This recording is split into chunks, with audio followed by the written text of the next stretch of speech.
Well,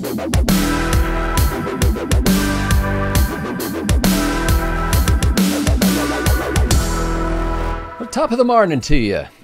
Bill Whittle, Stephen Green, Scott Ott, feeling chipper. For those of you who grew concerned about our mood last week, is greatly improved. One of our moods, not all of our moods. It was just one of us feeling a wee bit under the weather. I was the in a three fine have mood. become we one. recorded at night, and I had a scotch. It was at night. Yes, and I noticed that Steve did not have his normal mug last week. You know, the things I notice when I'm actually watching the show after we record it, and I think I'm watching it and I'm thinking, was I there at the time? Did I attend? Yeah. Oh, yeah. I have a low energy solar powered taser that's basically hooked up to my backside.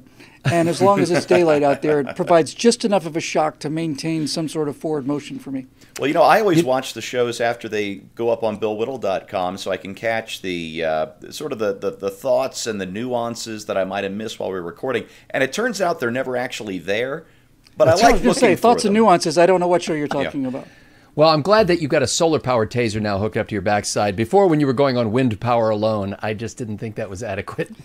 I didn't either, but it beat the diesel. You know, that thing was enormous. The backpack and then the fumes and everything. Ah, the days of natural gas. Anyway, Scott Ott with Bill Whittle and Stephen Green, and this week's episode, Backstage, pre-production meeting of Right Angle, where we discuss the shows that we plan to do for this coming week, and then one of us suffers the crushing defeat of finding out that the other one's already taken his topic. Because I have members only this week, it is probably the best bet that I will be the thief and someone else will be bereaved or bereft of their belongings. I actually have a number of topics this week because last week I got stuck and I felt really bad because Bill had wanted a topic and it was the only thing I had. So the number one topic of this week, or the thing that I've heard discussion of most, is what I will use as a kind of paraphrase of a Bill Whittleism, which is the real President Peace Prize. So you remember for years, Bill Whittle referred to Barack Obama as President Peace Prize as a term of endearment or mockery about the fact that he received an aspirational Nobel Peace Prize. You know, to Obama's credit, he looked embarrassed about the whole thing. He really did. And that's about one of two things that I'll actually give the guy credit for. Well, that's good. I mean, and I'm sure he gave the money back and said, no, I couldn't possibly receive that. But anyway, in this case, we have this little snippet from South Korean President, I want to say this correctly, South Korean President Moon Jae-in.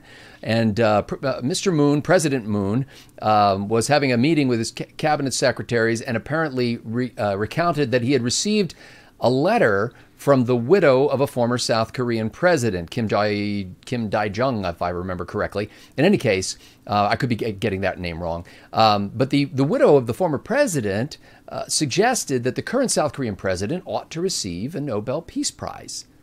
And the current South Korean president said, and I quote, "President Trump should win the Nobel Peace Prize. The only thing we need is peace." Now, it's being played as if the South Korean president did nothing but suggest that President Trump should get the Nobel Peace Prize. It sounded like a little bit of both there.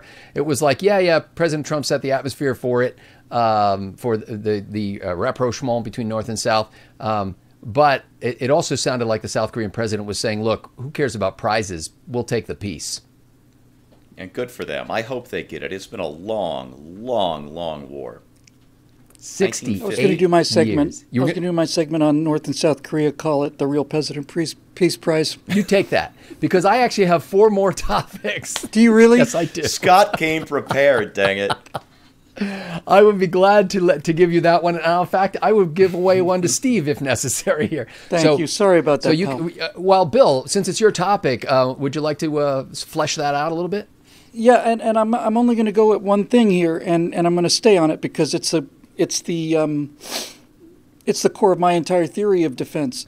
Donald Trump did something that Barack Obama never did. Kim Jong-un took office while Obama was president, right? Yes. I have to check the year. And started assassinating his opponents with anti-aircraft guns. That's right. Well, Donald Trump did something that Obama never did during the entire time he was dealing with Kim Jong-un. He dealt with Kim Jong-un quite a lot the whole time.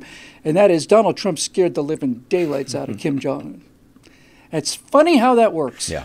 on dictators. I know what Funny how it works. Oh, I'm sorry, Bill. I just want to say I bet I know what you're thinking of, and it's a famous quote from a famous former SAC commander. Yeah, I hadn't actually thought of that, but I'll work that in. Good old Curtis LeMay. Yeah. But it is, once again, much like Venezuela, is an example that we're right in there and they're wrong. This is an example of the fact that you have to negotiate from strength with people that only understand one language. And there's not a treaty yet. There's nothing yet. It looks good, I have to say. But these two presidents are embracing each other because Kim Jong-un realized that he'd better find a way out of this or he was going to die. And that is not a sense that he ever got during the Obama administration. He knew that the more he played with nuclear weapons, the more attention he was going to get, the more trade-offs and incentives and so on. And Donald Trump just said, no, it's, we're going to destroy your country if you decide to keep going on with this. And this gave Kim a chance to escape the trap he was in because he has to look strong in front of his people, but he's not exactly going to go to war with America. So how does he get out of this? Well, now he can be the big peacemaker. Now he can be the magnanimous, the man of the world. And nobody really knows who President Moon is. It's win-win-win-win-win-win. And latest I heard was that Trump was going to be meeting at the DMZ with Kim Jong-un. That's the suggestion, that they might have a meeting at Panmunjom, and it's possible that they may even have part of that meeting north of the DMZ, the demilitarized zone that was established at the during the armistice that put an official end to the Korean War back in the 50s. Yeah, Trump is a showman. I don't know if he's got enough showman left in him or enough showman on the staff, but the way to do this, honestly, the way to do this photo op is to have Donald Trump striding the north-south border, because there is, in fact, at that exchange point, there is a little piece of brass that marks that was the 30th parallel. Yeah. And Donald Trump should have 1 foot on each side. Kim Jong-un approaches from the north. And President Moon approaches from the south, and they shake hands. And Donald Trump holds their hands the way Clinton did. And it's a peace treaty for a war that supposedly ended 70 years ago. And if anybody on earth deserves the Peace Prize, it's Donald Trump. He's, of course, never going to get it. But that's kind of the point, too, That's kind of the point. If he's able to end the Korean War after 70 years, it proves our theory of deterrence is correct, and it proves our theory of pretty much everything is correct. And the fact that he doesn't get the Peace Prize for it is an indication, furthermore, of the devaluation of everything the left holds, because even idiots can see that that's an injustice. Bill, there's a point that I would like to make in the main show, except I'm afraid I won't fit, so I'll make it here. And that is, some on the right have been complaining that just by agreeing to sit down at the table with Kim Jong-un, that you're giving him the, what's the word I'm looking for? The legitimacy he seeks. The legitimacy, thank you. Yeah. And I have to say, normally I would agree with that sentiment. You don't sit down with a thug like Kim Jong-un. However, we've had 3 administrations worth of can kicking, Clinton, Bush, and Obama, to the point where Kim Jong-un bought himself a seat at that table by virtue of having nuclear weapons and the missiles with which to deliver it. So that is where his prestige comes from. Yes, and he has a major power sponsor in Beijing. So between those two facts, it breaks my heart that Kim Jong-un bought himself a seat at that table. And what are we supposed to do? Not have peace? But I think we're seeing something akin to the response that the Iranian regime under the Ayatollah Khomeini had when Ronald Reagan was coming into office. I'm so glad you mentioned that. Please bring that. That's all yours. Yeah. But let's save that for the show, because that had not even occurred to me. But I will say, think about this. When Kim called up his buddy in Beijing during the Obama administration and said, "Hey, I need to know that you have our back," the guys in China were going, "Obama's not going to do anything. Yeah, we have your back." Now I think there's a completely different story when he calls up and says, "Hey, do you have my back?" And that's what I want to talk about. Yeah, the Chinese angle is fascinating. But the Reagan-Iran thing had escaped me, and that's a brilliant. Well, by the time it comes time to record the show, I of course will have forgotten all of these brilliant ideas, and we'll just and the peace treaty will have been signed. That's right. Or the war will have begun, one or the other. Yeah, that's right. The Second Korean War. I just picture a meeting at the demilitarized zone, and one of them accidentally sets off a landmine, and boom, World War III starts. Sad but true. I was actually thinking the same thing. I just had to be the one to say it aloud. But I was thinking, like, I want a line of people to walk across that zone in front of me before. And Kim Jong-un splits in half, and a small machine gun carrying little man comes out and guns down Donald Trump and the South Korean president. And, yeah. Is this what was in that South Park Korea movie, whatever it was called? No, but it sounds about right. Sounds about right. Okay. Thank you, Scotty. It was generous. Oh, you're absolutely welcome. So there are several other topics that I was looking at, one of which I think goes back a little bit, but puts a new light on a guy who has been considered the hero of the left, and that is documents revealing that Franklin Delano Roosevelt, who, for those of you who went to American public schools, was actually president of the United States of America in the 1930s and 40s. He was a Democrat, by the way, and there's a piece in tabletmag.com that talks about this project that FDR launched called M Project. The M, I believe, stood for migrants. And the idea was, how do we deal with the hordes of refugees that are going to be during the course of and in the wake of World War II? What are we going to do about them? But a big focus of that, what to do about the hordes of refugees and where can we resettle them, had to do with a lot of sort of racial and ethnic studies about who can mix with whom. And in particular, President Roosevelt's conception that the Jews should be dispersed thinly throughout the world and not allowed to congregate in any concentrations of population because that would not be good for some unstated reason. And FDR actually met with Winston Churchill, was then Prime Minister of England, in May of 1943. They had lunch at the White House, and the Vice President at that time, Henry Wallace, took notes on their meeting and made note of the fact that President Roosevelt said that the M Project was a study, he called it a study about the problem of working out the best way to settle the Jewish question. I mean, those words are straight out of the Nazi playbook. It's shocking. Maybe they could have moved them to Madagascar. Yeah, well, and South America was really, South America and Africa were the two main destinations that they were looking at. And there's actually a note in there which you've got to read to appreciate. I couldn't even speak it. It's a brief note that FDR dictated to the guy who was running this project, and he was being coy and cute and clever about it.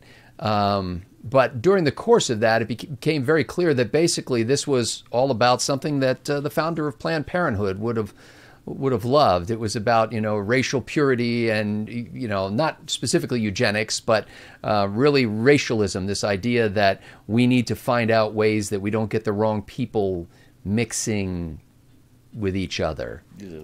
Well, if I was a progressive, I'd have to take a shower 3 times a day, honestly. They were funding this to the tune of $10,000 a month back in the 1940s. So $10,000 a month from the U.S. government was going into this study that was designed to determine what to do with all these refugee peoples. And Truman, to his credit, found out about this and put an end to it. He did, and I'm not sure exactly why. I got the sense that he put an end to it because he didn't like government. He didn't like espionage in general. He didn't like the secret idea, and he just thought it was a waste of money. It wasn't from what I read. He didn't really make any clear statement about whether he thought it was a legitimate problem that needed to be studied or not. But he wasn't going to piss away $10,000 a month on this secret program. Yeah, well, Truman was a guy who, despite being what we would find horribly racist today, but was pretty standard attitudes for the time, did put an end to this. He did order the segregation of the military. Integration. So he's a guy who, whatever his personal biases might have been, usually found himself on the right side of things like that. Yeah. And having once lived in Independence, Missouri, I, of course, say, hail to Harry. So now the other thing, I've got a choice. You guys can tell me which one of these you think is better. One is a comment from John McCain, and I think it was pulled from his new book, but I read it on the dailybeast.com. And McCain has a new book, and as part of that, he's basically saying that being on death's doorstep with the brain cancer thing that he's dealing with, he's not going to run for re-election. And this has freed him to vote his conscience without worry. And it's not so much about McCain that this kind of set me off, but it was like, isn't that what you're supposed to be doing anyway? Yes, exactly. Exactly. Re-election is just the dirtiest word in the English language I've come to understand. Now, here's the counter argument that was made by a state representative that I met once in Pennsylvania, who basically told me, just between the two of us, that I am really a lot more conservative than my voting record reflects. But I've got to vote with my district, and my district is much more moderate. To which I said, well, how do you know this? Like on any particular issue, what's the percentage of people in your district who would take the moderate position versus the conservative position? How do you determine that? And I told her flat out, I said, look, here's how I run for office. I tell people what I believe and my general approach to governance. You either like that or you don't. If you vote for me and you find out that you didn't like the particular application of my general approach to governance, then you vote against me next time. Yeah, that just simply means that she lied to her electorate. Bingo. Or she's lying to you, one or the other. Yeah. I mean, there's no other one. She was trying to curry favor with me by telling me she was so much more conservative. Anyway, so it's either that or Steve Mnuchin, Treasury Secretary, saying that record borrowing in the first quarter by the U.S. government of $488 billion is fine, just fine. Yeah, what? Because the economy can absorb. There's still a lot of buyers for U.S. Treasuries out there, Bill, and growth in the coming years will take up the slack by generating additional revenues. And there's nothing to worry about, even though we're looking by the year 2020 at having trillion-dollar annual deficits. Okay. Any preference? You can make that interesting. Scott, my advice is, as somebody who's been beating the debt horse for, 15 years professionally, and before that, going all the way back to high school when I first read about the entitlements explosion that was going to start right around the time I entered my peak earning years. So I've been concerned about this for a long time. Nobody cares. I wouldn't do this topic because nobody cares. That's right. That's right. I've been doing this since 1986, and nobody cares.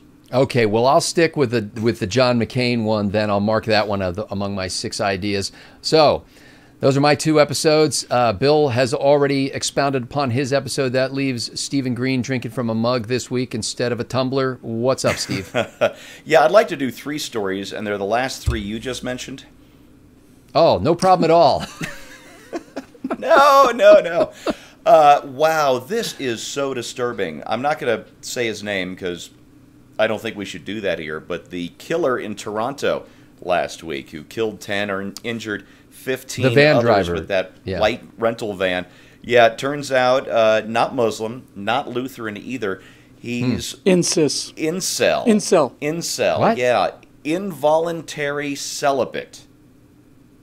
And apparently this is, well, you can't call it a movement because it's involuntary, but it's all these aggrieved, I guess it's safe to call them beta males, who are congratulating this guy online. They're calling him Saint his name, martyr for the cause and all that. And these are very angry, and as it turns out, at least in one case, very dangerous young men who are incapable or unwilling to learn how to get sex. Well, this calls for a direct government subsidy. I mean, just commodity sex that government could provide at warehouses where you could just go and stand in line and receive. Sure, get your cheese. That's right. That is already in place, and it operates out of the U.S. Capitol building.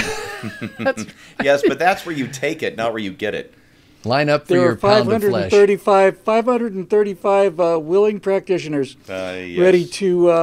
ready to provide your every need if the price is right. Well, this goes a long way to explaining something, Steve, because I invited people the other day on MeWe and Minds and even Facebook to ask me anything, and I would make a little video answering some of those questions.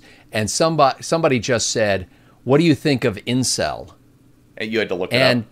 That, along with a lot of the other questions that people asked me what I thought about, I just went, I do not know what that means. Why are people asking me? I want you to ask me about anything that I know about.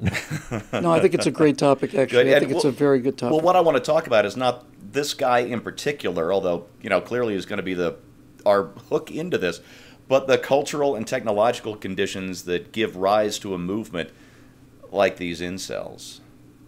Yeah, perfect. It's great. All right. Love it. And I would just say this, more square dancing. You know, less gizmos, more square dancing. A little polka People come wouldn't together. Alaman left. That's all I'm saying.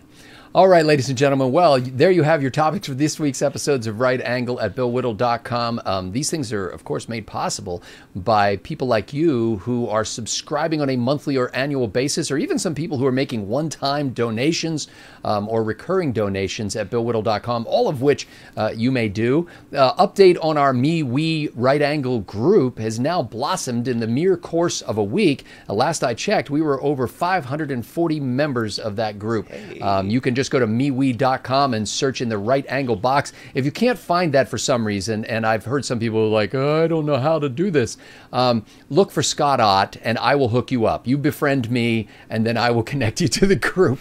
I can take care of you. And there's a very lively discussion going on there. That's right. We can make an arrangement. But there's a very lively discussion going on there. We're posting our content there and other stuff that you do not see anywhere else. I'm making we kind of a focus of things, at least for my little efforts. So the people who are there, many of them are members already. Many, I'm sure, are going to become members as a result of your entreaties, you, the members, reaching out to other people. We're grateful for that. We know that originally our base came from people who moved over from the previous entity, the previous network, and wanted to keep following us. But every dollar that came in here since then is really in large part thanks to you. Bill, you look like you wanted to say something. No, you just cut out. I just wanted to say thank you. Oh, okay. Well, in case none of that was audible, for Bill Whittle and Stephen Green, I'm Scott Ott. We'll record another episode next week to repeat what I just said. Thanks for tuning into Right Angle. Thanks for your support at BillWhittle.com.